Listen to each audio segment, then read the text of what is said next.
সম্পূর্ণ নিরামিষ প্রথম পাতে খাওয়ার মতন দুর্দান্ত লোভনীয় এমন একটা পদ আজ আপনাদের জন্য নিয়ে এসেছি, যেটা পেলে নিরামিষ প্রেমীদের তো কথাই নেই। আমিষ ভক্তরাও আমিষ ছেড়ে কখন যে এই পদ খেতে মশগুল হয়ে উঠবেন বুঝতেই পারবেন না। খুব সহজ করে রান্নাটা শিখে নিতে সঙ্গে রইলাম আমি ঋতুপর্ণা। আপনারা দেখছেন ঋতুর রান্নাঘর। এখানে লাগছে 200 গ্রাম পনির। এটা বাজার থেকে কেনা পনির। অনেকেই জানতে চেয়েছিলেন বাজার থেকে কেনা পনির ব্যবহার করার আগে পরিষ্কার কিভাবে করব, সেটাই এখন দেখিয়ে দেব। নিয়ে নিচ্ছি গরম জল,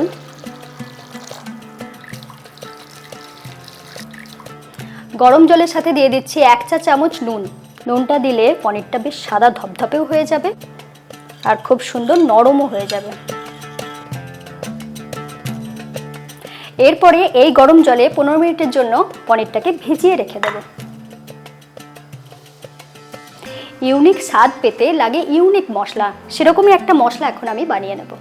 নিয়েছি 1 চা চামচ গোটা ধনে, আর নিয়েছি 1 চা চামচ মৌরি, নিয়েছি সমপরিমাণ গোটা জিরে, এখানে নিয়েছি 7-8টার মতন ছোট এলাচ, এটার খোসা ছাড়িয়ে নেব।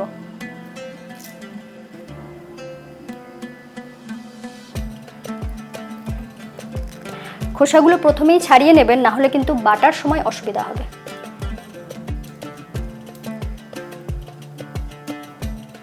সবগুলো ছাড়িয়ে নিলাম। আর এখানে লাগছে 8-10টার মতন গোটা গোলমরিচ, 1 চা চামচ পোস্ত, নিয়েছি ছোট্ট 1 টুকরো দারচিনি, আর এখানে নিয়েছি 2টো শুকনো লঙ্কা।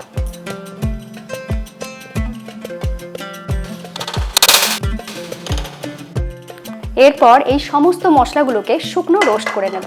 দিচ্ছি গোটা ধনে, দিচ্ছি গোটা জিরে, গোটা মৌরি, ছোট এলাচটাও দিয়ে দিচ্ছি, এবার দিলাম গোটা গোলমরিচ, দারচিনি, পোস্ত আর শুকনো লঙ্কা। এই দুটোকে কিন্তু আমি এখনই দিচ্ছি না, এটাকে একটু রোস্ট করে নেওয়ার পরে দেব।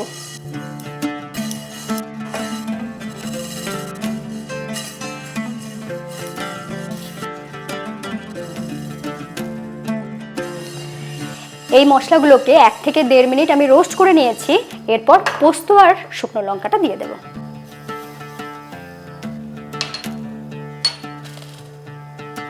এই দুটো জিনিসকে আমি একদম শেষে কেন দিলাম, কারো যদি জানতে আগ্রহ হয় অবশ্যই লিখে জানাবেন।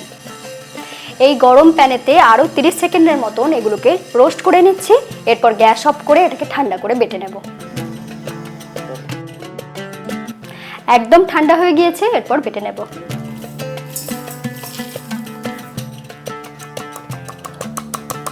একদম মিহি করে বেটে নিয়েছি। কতটা সুন্দর গন্ধ বেরিয়েছে, নিজে না বানালে কোনোদিনই বুঝতে পারবেন না। দেখুন বাটাটাও হয়েছে একদম মিহি করে। আর একটা মশলা বানিয়ে নেব।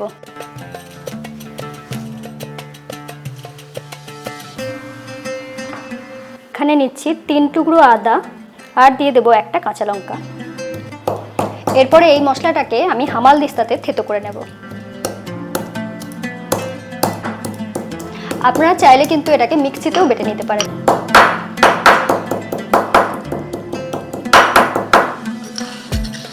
দেখুন এইভাবে বেটে নিয়েছি। এখানে খুব বেশি মিহি করে বাটার কিন্তু দরকার নেই। আর এখানে ব্যবহার করছি 1 টুকরো আমসত্ত্ব, মোটামুটি ওজন হবে 100 গ্রাম।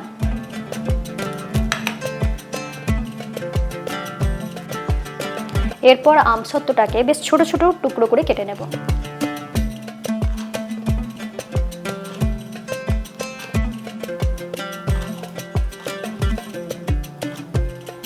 এগুলোকে আরও একটু ছোট করে টুকরো করে নেব।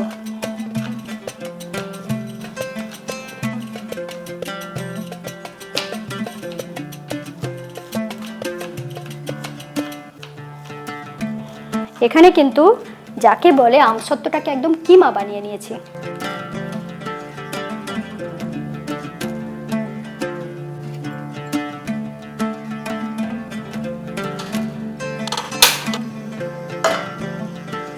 পুরটা বানানোর জন্য আমি এখানে দিয়ে দিচ্ছি 1 চা চামচ বাটার।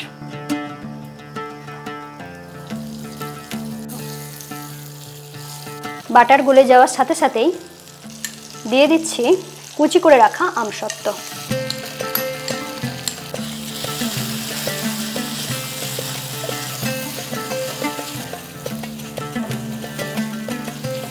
এই সময় একটা জিনিস অবশ্যই খেয়াল রাখবেন, গ্যাসটা থাকবে একদম লো ফ্লেমে, নাহলে কিন্তু আমসত্ত্বটা পুড়ে যেতে পারে।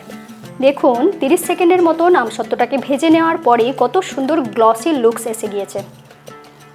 এর সাথে দিয়ে দিচ্ছি সামান্য একটু শামরিচ গুঁড়ো। শামরিচের পরিবর্তে গোলমরিচ ব্যবহার করতে পারেন, সেক্ষেত্রে কিন্তু খুব কম পরিমাণে ব্যবহার করতে হবে। সুন্দর মিষ্টি গন্ধ হওয়ার জন্য এখানে আরেকটা জিনিস ব্যবহার করব, সেটা হলো এলাচ গুঁড়ো। খুব সামান্য পরিমাণে এটাও ব্যবহার করছি। এরপরে পুরো জিনিসটাকে মিশিয়ে নিচ্ছি। এইভাবে যে আমসত্ত্বটাকে আমি বানিয়ে নিলাম, এটাকে আমি পুর হিসাবে ব্যবহার করব। এইভাবে পুর বানিয়ে কখনো দেখবেন দুর্দান্ত খেতে হয়। গ্যাস অফ করে দিয়েছি, এরপর এটাকে ঠান্ডা করে নেব। এদিকে পনিরটা ধোয়া হয়ে গিয়েছে, এটাকে একটা অন্য পাত্রে রেখে দিচ্ছি যাতে জলটা ঝরে যায়। এরপরে এই পনিরটাকে গ্রেট করে নেব।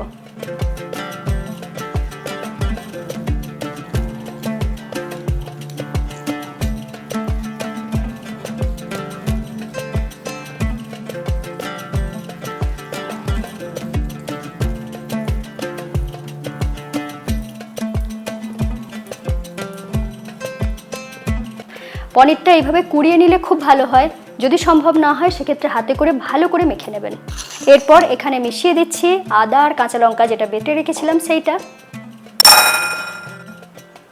দিচ্ছি স্বাদ মতো নুন, আর যে ভাজা মশলাটা বানিয়ে রেখেছিলাম তার থেকে 1 টেবিল চামচ মশলা এখানে ব্যবহার করব।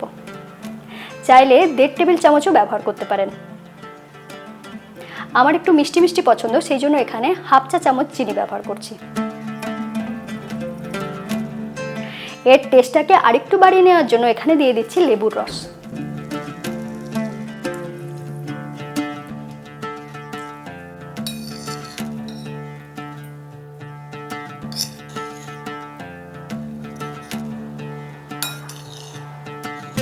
এরপরে পুরো জিনিসটাকে বেশ সুন্দর করে মিশিয়ে নিচ্ছি। দেখুন পুরো মশলাটাকে বেশ ভালো করে মিশিয়ে নিয়েছি। এরপর এখানে মিশিয়ে দেব দুটো উপকরণ।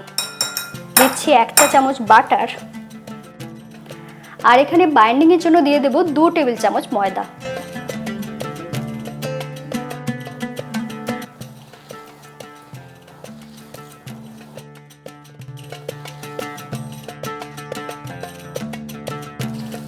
এরপরে পুরো জিনিসটাকে হাতে করে মেখে নেব, চামচ দিয়ে কিন্তু নয়।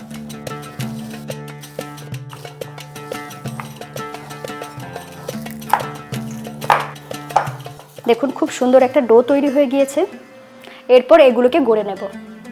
এদিকে পুরটা ঠান্ডা হয়ে গিয়েছে, পুরটা থেকে আমি ছোট ছোট গোল গোল বল বানিয়ে নেব। এরকম নিয়ে নিচ্ছি। দেখুন খুব সহজেই গোল হয়ে গেল।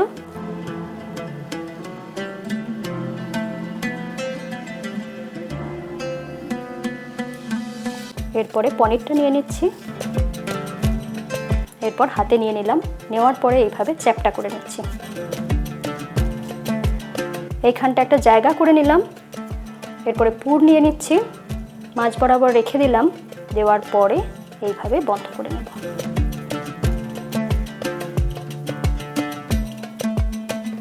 আমি এটাকে একটু ওভাল শেপের বানাচ্ছি, আপনারা চাইলে এটাকে গোল কিংবা ল্যাংচা শেপেরও বানাতে পারেন।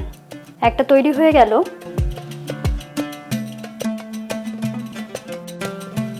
একইভাবে বাকিগুলো বানিয়ে নেব।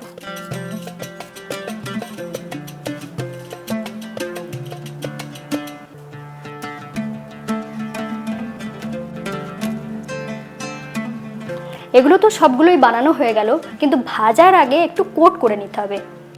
নিয়েছি 2 টেবিল চামচ ময়দা, আর নিয়েছি সমপরিমাণ কর্নফ্লাওয়ার।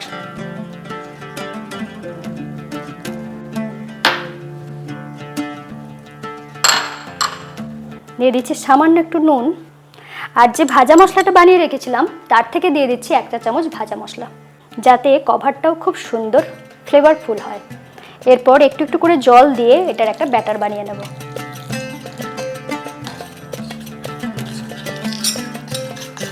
ব্যাটারটা বানানোর সময় প্রথমেই বেশি জল দেবেন না, অল্প একটু জল দিয়ে এইভাবে যদি মিশিয়ে নেন তাহলে ভিতরে কিন্তু লাম্প তৈরি হবে না। দেখুন কত স্মুথভাবে তৈরি হয়ে গিয়েছে, কিন্তু এতটা টাইট চলবে না, সেই জন্য দিয়ে দিচ্ছি আর একটু জল। একবার দেখিয়ে দিচ্ছি ঘনত্বটা। দেখুন বেশ পাতলা করেই ব্যাটারটা বানিয়েছি। ব্রেড ক্র্যামে আমি কোট করে নেব, আপনারা চাইলে বিস্কুটের গুঁড়োও ব্যবহার করতে পারেন। এরকম একটা নিয়ে নিলাম, এখানে দিয়ে দিলাম। হাত না দিতে চাইলে সেক্ষেত্রে চামচ দিয়ে এইভাবে ব্যাটারে কোট করে নিলাম, এরপর এইভাবে তুলে নিলাম। নেওয়ার পরে যে অতিরিক্ত ব্যাটারটা আছে সেটাকে গড়িয়ে নিলাম, দিয়ে দিলাম। এরপরে দু হাতে করে এইভাবে বানিয়ে নেব। একবার কোট করে নিলাম, আপনারা চাইলে একবার কোট করেই এটাকে ফ্রাই করতে পারেন, কিন্তু আমি এটাকে ডবল কোট করব। সেই জন্য আবার ব্যাটারে দিয়ে দিচ্ছি। একইভাবে চামচ দিয়ে এটাকে আমি কোট করে নিচ্ছি।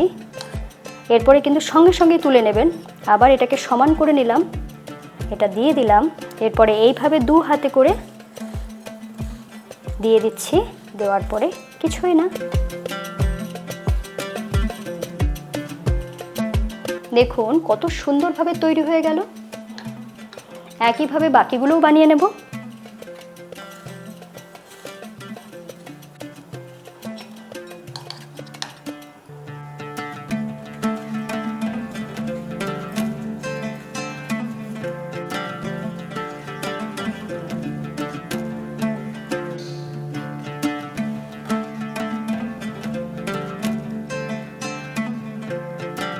দিয়ে দিচ্ছি সরষের তেল।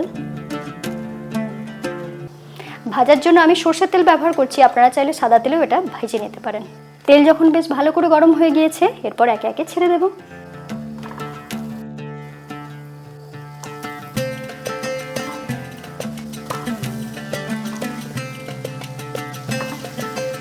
এই সময় যেহেতু কাঁচা আছে, নাড়াচাড়া করতে যাবেন না, শুধু এইভাবে একটু নাড়াচাড়া করে দেবেন, তাহলে ওপর পর্যন্ত তেলটা উঠে আসবে, ভাজতে সুবিধা হবে। যখন দেখবেন একটু শক্ত হয়ে এসেছে, ঠিক সেই সময় উল্টাবো। একে একে এইভাবে চামচ দিয়ে উল্টালে খুব সুবিধা হবে। এখানে আপনাদের বলে দিই, খুব হাই ফ্লেমে এগুলোকে ভাজতে যাবেন না, তাহলে প্রথমেই ওপরের দিকটা কালো হয়ে যাবে, ভিতর থেকে কিন্তু কুক হবে না। বেশ ভালো করে কিছুক্ষণ টাইম নিয়ে এটাকে ভেজে নিয়েছি। মিডিয়াম ফ্লেমে রেখে এগুলোকে খুব সুন্দর করে ভেজে নিয়েছি। এরপর একে একে তুলে নিচ্ছি।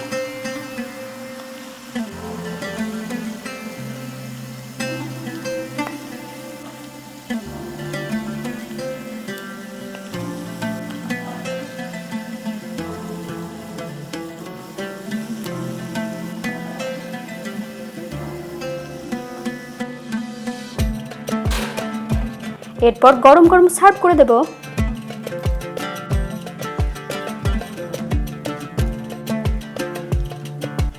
ওপর থেকে তো বুঝতেই পারবে না ঠিক কিরকম তৈরি হলো, সেই জন্য কেটে দেখাচ্ছি।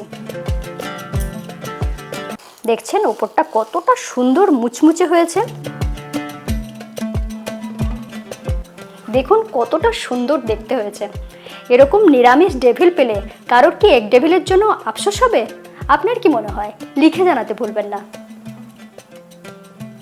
এরকম নতুন নতুন রেসিপি পেতে আজই চ্যানেলটা সাবস্ক্রাইব করে নিন, বেল আইকন প্রেস করে রাখুন। সকলে খুব ভালো থাকুন, আবার দেখা হচ্ছে এরকমই লোভনীয় রেসিপির সাথে। কখন থেকে ওয়েট করছিলাম কখন আসবে মুখে, ফাইনালি এলো।